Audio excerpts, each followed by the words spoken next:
All right, let's see. All right, so the first card that comes up is choice sideways. What this is saying is the choices have already been made. When the card comes sideways, it says lean into your choices. Do the things you said you chose to do.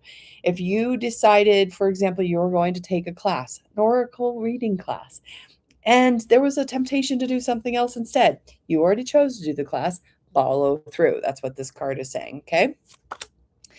So for the week, the focus is support, giving and receiving on a sideways note. So that means be in support, be supportive, be in your own support, give and receive. But also know that if you are constantly the giver, how can anybody be giving to you? There's no space for that. So be able to just be still, say thank you when somebody brings you something that you need.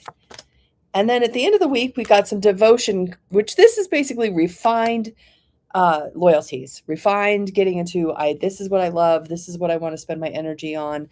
This is what I am spending my life force directing myself into. Okay. All right.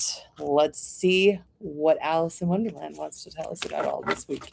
All right. So everybody feel in. This is your first card. 1, 2, 3.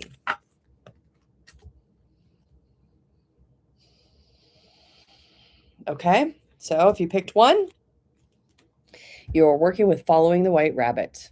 Okay, so this is curiosity meeting opportunity. What this is basically saying. So what I really like about this deck is that, or just using Alice in Wonderland's story, it's kind of a story of kind of bizarre awakening and coming back to herself. This is when she decides to follow her own path, right? She gets curious, she sees something happening, and she's like, I think I'm going to go follow that. And she gets herself into trouble by doing that, but maybe just also just coming back to her own self. Okay, so this week, follow with curiosity, ask lots of questions. All right, if you picked 2, you're going to become braver. So this one says resilience, experience, growing stronger, and fresh perspectives. Okay, so you can see 5 at the beginning of the story. She's getting braver. She's approaching what's happening. She's realizing that she's taken herself kind of out of her comfort zone, and she's starting to understand that it's good for her to have new experiences. So this is a new experience week for you. If you picked 3, you're going to keep your temper in the reverse, okay?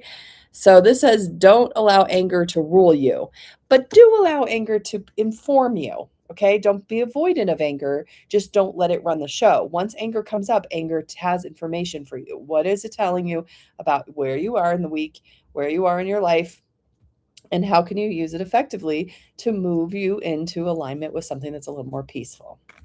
All right, we got it.